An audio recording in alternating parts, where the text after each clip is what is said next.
نحمده ونصلي على رسوله الكريم اما بعد فاعوذ باللہ من الشیطان الرجیم بسم اللہ الرحمن الرحیم۔ معزز سامعین و سامعات، السلام علیکم ورحمۃ اللہ وبرکاتہ۔ آج ہم سبھی جان رہے ہیں کہ مسلمانوں پر بہت ہی زیادہ ظلم کے پہاڑ توڑے جا رہے ہیں، مسلمانوں کو ہر طرح سے مٹانے کی پوری کوشش کی جا رہی ہے، لیکن اس کے باوجود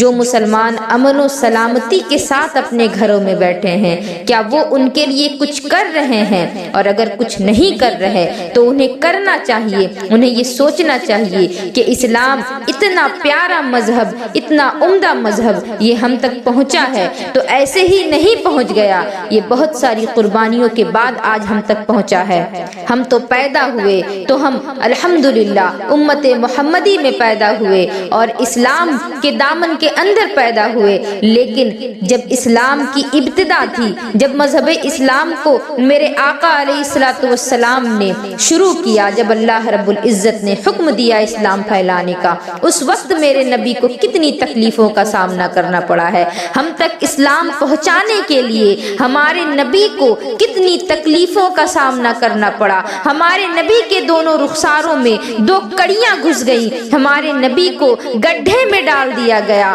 دونوں گھٹنے حضور کے خونوں سے زخمی ہو گئے اور اتنا خون نکلا کہ جسم اطہر لہو لہان ہو گیا۔ صحابہ کرام حضور علیہ الصلوۃ والسلام کو لے کر کے خود اپنی گود میں لے کر کے جانے لگے، کیونکہ میرے آقا کو چلنے کی طاقت باقی نہیں رہی تھی، کیونکہ زخم اتنے زیادہ تھے کہ جسم کا کوئی بھی حصہ ایسا نہیں تھا جہاں سے خون نہ گر رہا ہو۔ اسی وجہ سے صحابہ کرام کو نبی پاک علیہ الصلوۃ والسلام کو گود میں اٹھانے کی ضرورت پڑ گئی اور زخموں کو سیدہ فاطمہ الزہرا نے اپنے ہاتھوں سے دھویا، پانی سے صاف کیا۔ لیکن آج اگر کوئی غریب سے غریب آدمی بھی زخمی ہو جاتا ہے تو اس کے گھر میں زخم پر رکھنے کے لیے مرہم تو ہوتا ہے، لیکن اس وقت کے حالات ایسے تھے کہ میرے نبی کا پورا جسم زخموں سے لہو لہان ہے اور زخموں سے خون رس رہا ہے، لیکن آپ کے گھر میں زخموں پر رکھنے کے لیے اس وقت مرہم بھی نہ تھا کہ ان کے زخموں پر رکھا جا سکے۔ بہت ساری تکلیفیں اور آزمائشوں کے بعد آج ہم تک اسلام پہنچا۔ حضرت امیر حمزہ کا کلیجہ چبایا گیا، ناک کان کاٹے گئے، زبان اور ہونٹ اور انگلیاں کاٹ کر کے اس کی مالا بنا کر کے پہننے والوں نے پہنا۔ جنازے دیکھنے کے لائق نہیں تھے، چہرے بگاڑ دیے گئے تھے۔ 70 صحابہ کرام کی شہادت ہوئی۔ جب ان کو دفن کرنے کا وقت آیا تو اس وقت ان کے پاس کپڑے بھی نہیں تھے کہ ان کو کفن پہنایا جاتا۔ یہ دین جو آج ہمارے پاس پہنچا ہے بہت سی قربانیوں کے بعد پہنچا ہے، اور آج تم اسے مذاق بنانا چاہ رہے ہو، لیکن یاد رکھو جب تمہیں اللہ رب العزت نے اتنی بڑی نعمت سے نوازا ہے تو نعمت کا اگر تم شکر ادا نہیں کرو گے تو جب بندے ناشکری پر اتر آتے ہیں، جب نعمتوں پر شکر نہیں کرتے تو پھر اللہ رب العزت نعمتیں چھین بھی لیا کرتا ہے۔ اسی لیے ہمیں چاہیے کہ مسلمان ہیں تو مسلمان بن کر کے رہیں اور ایک دوسرے کے درد میں ایک دوسرے کے ہمدرد بنیں۔ ہر دور میں مسلمانوں پر ظلم ہوا ہے، چاہے وہ نبی اکرم علیہ الصلوۃ والسلام کا دور ہو، چاہے صحابہ کرام کا دور ہو، چاہے اولیاء کاملین کا دور ہو، اور آج کا دور ہمارے آنکھوں کے سامنے ہے۔ ہم دیکھ رہے ہیں کہ ظلم کا ننگا ناچ چل رہا ہے، لیکن میں کہنا چاہوں گی کہ یہ ظلم جو ہے یہ تو ہوتا ہی رہے گا، کیونکہ جو لوگ حق پر ہوتے ہیں ان پر ظلم کیا ہی جاتا ہے۔ میرے آقا علیہ الصلوۃ والسلام جب مکہ والوں کو تبلیغ کرتے کرتے جب تھک گئے، وہ لوگ جب اللہ کی طرف نہیں آئے تو میرے آقا علیہ الصلوۃ والسلام نے طائف کا رخ کیا، اور طائف ایک دوسرے شہر میں آپ گئے، لیکن اپنے ساتھ آپ نے کسی کو بھی نہیں رکھا، بس آپ کا ایک غلام تھا جو آپ کے ساتھ تھا۔ آپ مکہ سے طائف گئے لیکن آپ کے پاس کوئی سواری نہیں تھی، آپ پیدل چل کر کے مکہ سے طائف گئے، اور جب میرے آقا علیہ الصلوۃ والسلام اتنا طویل سفر کر کر کے جب طائف پہنچے ہیں اور وہاں لوگوں کو دین کی دعوت دی تو ان لوگوں نے دین کو قبول تو نہیں کیا، اور صرف اسی پر بس نہیں کیا بلکہ میرے نبی پر اتنی زیادہ مصیبتوں کے پہاڑ توڑے، میرے نبی کو اتنا ستایا گیا، اتنا ظلم کیا گیا کہ شریر لڑکوں کو آپ کے پیچھے لگا دیا، اور وہ میرے نبی کے پیچھے پیچھے چلتے جا رہے تھے اور معاذ اللہ پاگل پاگل کی صدائیں بلند کرتے جا رہے تھے۔ میرے آقا علیہ الصلوۃ والسلام فرماتے ہیں کہ مجھے ساری زندگی میں سب سے زیادہ تکلیف اگر پہنچی ہے تو طائف کے سفر میں پہنچی ہے۔ میرے پیچھے آوارہ لڑکوں کو لگا دیا کہ وہ مجھے پتھر مار مار کر کے زخمی کرتے تھے، اور زخموں کی تاب نہ لا کر کے جب میرے نبی علیہ الصلوۃ والسلام ایک درخت کی ٹہنی پکڑ کر کے زمین پر بیٹھ گئے تو زمین پر بیٹھنے کے بعد وہ لوگ آئے اور آپ کے دونوں بازوؤں کو پکڑ کر کے زبردستی کھڑا کر دیا، قوت نہ تھی زبردستی کھڑا کیا گیا، اور کھڑا کرنے کے بعد ان لوگوں نے میرے نبی کے پنڈلیوں پر پتھر مارنا شروع کیا، جس میں اقدس خون سے لہو لہان ہو چکا تھا، جوتے خون سے سن گئے تھے، خون سے بھر چکے تھے، جسم کا کوئی حصہ ایسا باقی نہ تھا جو زخمی نہ ہوا ہو، اور اس پر وہ لوگ ذہنی طور پر بھی آپ کو تکلیف پہنچا رہے تھے، دل بھی دکھا رہے تھے اور زخم بھی دے رہے تھے۔ میرے آقا علیہ الصلوۃ والسلام نے فرمایا کہ ساری زندگی میں سب سے زیادہ مجھے اگر تکلیف ہوئی ہے تو طائف کے مسلمان، طائف کے لوگوں سے ہوئی، جب میں نے وہاں اسلام کی تبلیغ کرنا چاہا۔ جب میرے آقا علیہ الصلوۃ والسلام اس وقت طائف میں موجود تھے اور آپ پر جب وہ لوگ ظلم کر رہے تھے، آپ کو جب لوگ ستا رہے تھے، آپ کو پتھر مار رہے تھے، حضرت جبریل امی حاضر ہوئے اور عرض کی یا رسول اللہ، اللہ رب العزت آپ کو سلام کہتا ہے اور کہتا ہے کہ اگر آپ کہیں تو یہ دو پہاڑیاں ہیں، ان دونوں پہاڑیوں کے بیچ طائف کو کچل دیا جائے اور یہ سارے لوگ یہیں پر دفن ہو جائیں۔ میرے نبی علیہ الصلوۃ والسلام نے فرمایا کہ اے جبرائیل،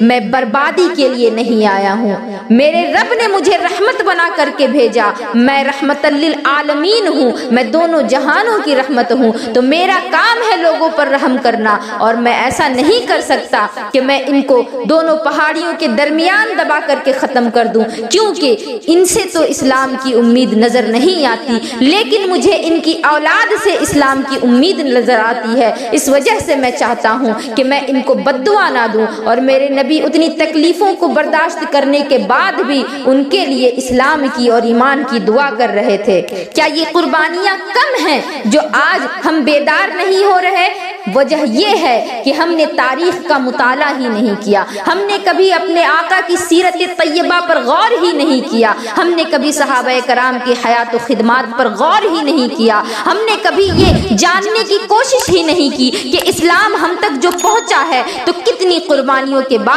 پہنچا ہے۔ ہم تو بائی برتھ مسلمان ہو گئے اور سوچنے لگے کہ جنت ہماری ہے، ہمیں جنت کا ٹکٹ مل گیا کیونکہ جنت تو ہمارے باپ کا گھر ہے، لیکن یاد رکھنا جنت اگرچہ ہمارے باپ حضرت آدم علیہ السلام کا گھر ہے، لیکن اس کے باوجود جب اولاد نافرمان ہوتی ہے تو دنیا میں ہی ہمیں دیکھنے کو ملتا ہے کہ ماں باپ اپنے بچوں کو گھر سے نکال دیتے ہیں، تو جب تم نافرمان ہو جاؤ گے تو یہ بھی یاد رکھنا کہ جنت تمہاری ہوتے ہوئے بھی اللہ رب العزت تمہیں جنت عطا نہیں فرمائے گا، بلکہ تمہیں جہنم میں عذاب دیا جائے گا، اور عذاب کی تکلیف کو تم برداشت کیسے کرو گے؟ اے میری قوم کے جوانوں، میں بس آپ لوگوں کو یہی کہنا چاہتی ہوں کہ اپنے اندر جذبہ ایمانی کو بیدار کریں، ایمانی حرارت پیدا کریں اور اپنے اندر ایمان کا جذبہ پیدا کریں، اور ہمیشہ اللہ رب العزت کے احکام کی، فرمان کی پاسداری کیا کرے، کیونکہ اگر آپ کو ابھی بھی سمجھ میں نہیں آتا تو ایک مرتبہ فلسطین کے مسلمانوں کو دیکھ کر کے سبق حاصل کرے کہ اتنی تکلیفوں کے باوجود، اتنی مصیبتوں اور آزمائشوں کے باوجود وہ لوگ ایک وقت کی نماز نہیں چھوڑتے، اور عورتوں کے پردے کا حالت تو یہ ہے کہ عورتیں جب رات کو سوتی ہیں تو وہ حجاب کر کے سوتی ہیں، کیونکہ معلوم نہیں کہ رات کو ہی اگر کہیں سے کوئی بم دھماکہ ہوا اور ہماری موت ہو گئی تو کم از کم ہم پوری طرح سے پردے میں تو ہوں گے، ہماری لاش جو ہے وہ برہنہ تو نہیں ہو جائے گی، اس وجہ سے وہ پہلے سے ہی پردے کا اہتمام کر کے سوتی ہیں، تاکہ اگر شہادت ہو بھی جائے تو پردے کی حالت میں ہوں، لیکن آج اگر ہم اپنے آپ کو دیکھیں، اپنا جائزہ لیں تو بازاروں میں ہمیں گھومنا ہے بغیر حجاب کے، شادی اور پارٹی میں جانا ہے ہمیں بغیر حجاب کے۔ ہمیں ان سے سبق لینا چاہیے، ہمیں ان بچوں سے سبق لینا چاہیے جو بچے اللہ پر اتنا یقین رکھتے ہیں اور کسی اور سے مدد نہیں طلب کرتے بلکہ اپنے رب سے ہی مدد مانگتے ہیں۔ ان بچوں سے ہمیں سیکھنا چاہیے، ان بزرگوں سے ہمیں سیکھنا چاہیے کہ ہمیں اسلام پر کیسے عمل کرنا چاہیے۔ میں کہنا چاہوں گی کہ اے میری قوم کے نوجوانوں، آج جو تم رات بھر موبائل اور فیس بک میں گندی ویڈیوز دیکھ کر کے رات گزارتے ہو، میں پوچھنا چاہوں گی کہ فلسطین کے بچے یتیم ہو رہے ہیں، اگر تمہارے بچے یتیم ہوتے، تمہارے گھر میں کوئی بچہ یتیم ہوتا تو کیا تم بھی اس وقت موبائل پر فلمیں دیکھتے؟ میں پوچھنا چاہوں گی کہ فلسطین میں ہماری مسلمان بہنیں بیوہ ہو رہی ہیں، اگر تمہاری بہن بیوہ ہوتی تو کیا تم اس وقت بھی زنا کے مناظر دیکھتے موبائل پر؟ میں کہنا چاہوں گی کہ ماں باپ ساتھ چھوڑ کر کے جا رہے ہیں، اگر تمہارے ماں باپ بھی تمہارا ساتھ چھوڑ دیتے، اچانک کسی پر آفت آ جاتی اور موت ہو جاتی تو کیا تم اس وقت بھی ناچ اور گانے میں اپنا وقت گزارتے، موبائل میں زناکاری کی ویڈیوز دیکھتے، گانا بجانا کرتے؟ کیا تم اس وقت بھی ان کاموں میں ملوث ہوتے؟ کیا تم شادیوں میں ڈی جے بجاتے؟ کیا اس وقت تمہیں اتنی ہمت ہوتی کہ گھر میں میت پڑی ہے، لاشیں پڑی ہیں اور اس کے باوجود تم گانا بجا رہے ہو، تم رات بھر فیس بک اور یوٹیوب پر اپنے وقت کو برباد کر رہے ہو؟ یاد رکھو، میرے نبی نے فرمایا کہ مومن ایک جسم کی طرح ہیں، جتنے بھی مسلمان ہیں سب ایک جسم کی طرح ہیں، اگر جسم کے ایک حصے کو تکلیف ہوتی ہے تو سارے جسم کو وہ تکلیف محسوس ہوتی ہے۔ تو ہمیں بھی یہی کہا گیا کہ مسلمان آپس میں ایک جسم کی طرح ہے، تو فلسطین میں مسلمان کے بعد ہی ہماری توبہ قبول ہو سکتی ہے۔ ایسا کیسے ہو سکتا ہے کہ پیٹ میں حرام کا لقمہ جا رہا ہو اور زبان سے دعا کی جائے تو وہ اللہ کی بارگاہ سے ٹکرا جائے؟ ایسا کیسے ہو سکتا ہے کہ زبان سے غیبت اور چغلی جاری ہو، جھوٹ اور بغاوت جاری ہو اور اس کے بعد زبان سے اگر دعا کی جائے تو وہ دعا باب اجابت سے کیسے ٹکرا سکتی ہے؟ ایسا کیسے ہو سکتا ہے کہ اپنے بھائی کا حق مار کر کے کھا جانے والے، اپنی بیٹیوں کا حق مار کر کے کھا جانے والے اگر دعا کریں گے تو کیا ان کی دعائیں قبول ہوں گی؟ تو سب سے پہلی اور سب سے ضروری چیز یہ ہے کہ ہمیں اپنے اندر سدھار لانا ہے، ہمیں اپنی اصلاح کرنی ہے۔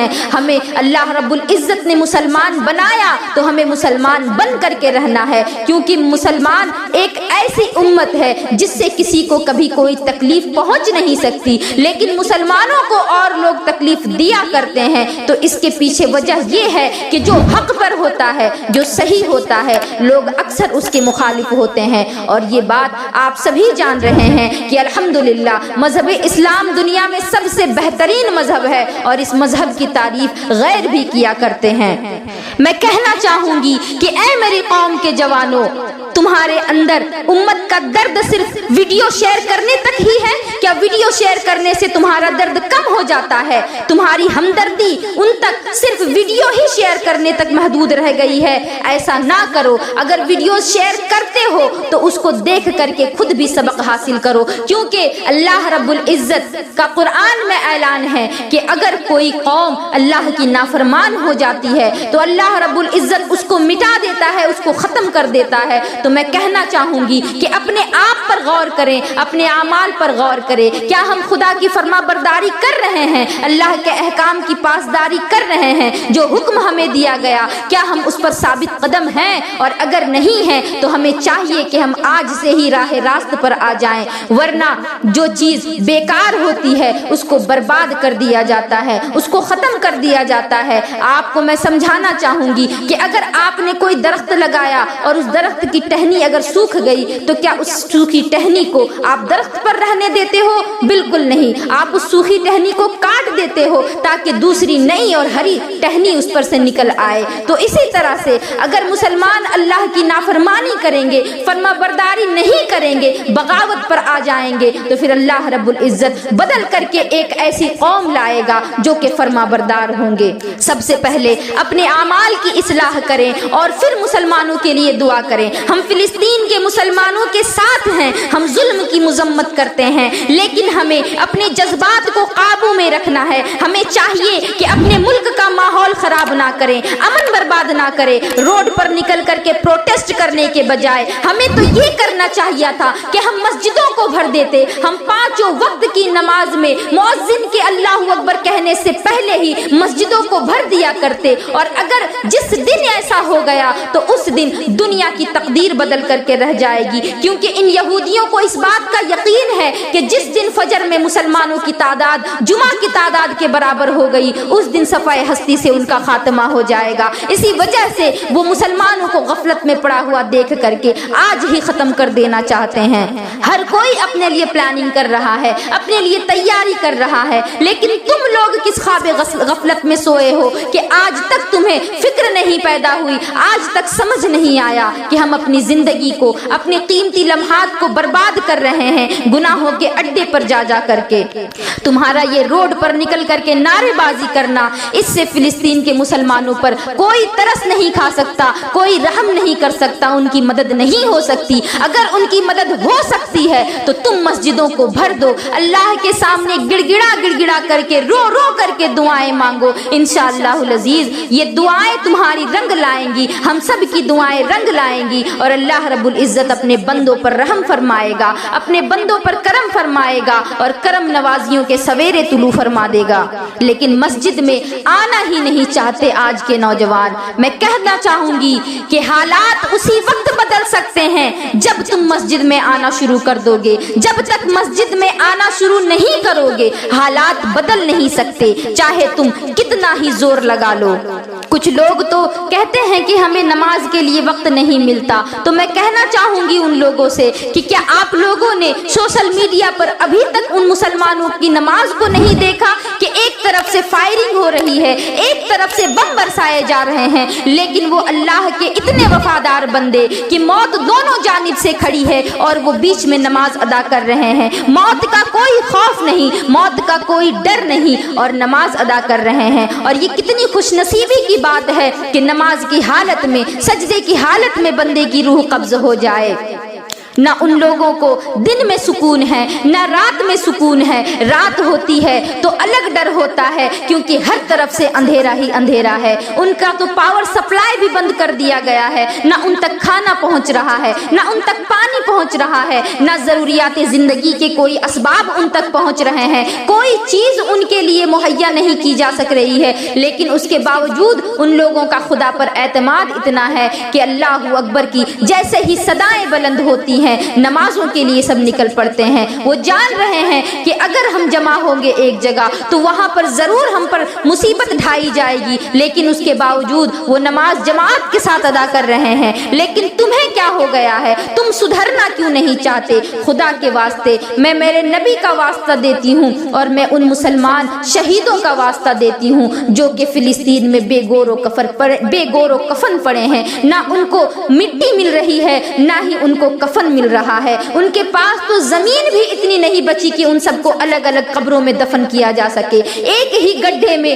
ہزاروں کی لاشیں دفن کر دی جا رہی ہیں۔ ان سے زمین چھین لی گئی، ان سے ان کے جینے کا حق چھین لیا گیا، ان سے پانی چھین لیا گیا، ان سے دانا چھین لیا گیا، ان سے ہر چیز چھین لی گئی، ان کا سکون چھین لیا گیا، ان کا چین چھین لیا گیا، یہاں تک کہ ان کے ماں باپ، بھائی بہن اور بچے بھی ان سے چھین لیے گئے۔ لیکن ان سب کے باوجود ان کا خدا پر کتنا اعتماد ہے۔ ہمیں چاہیے کہ ہم ان کو دیکھ کر کے سیکھیں، کیونکہ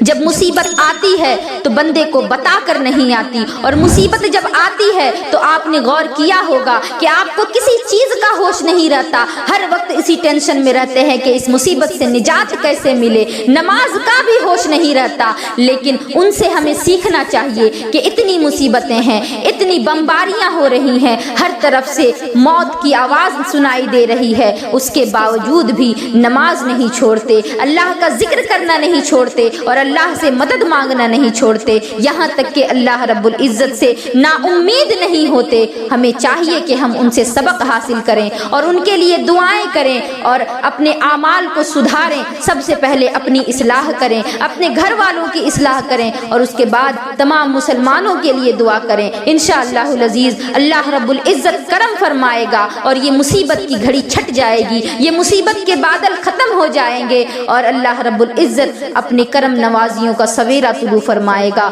وآخر دعوانا ان الحمد للہ رب العالمین وما علینا الا البلاغ۔ السلام علیکم ورحمۃ اللہ وبرکاتہ۔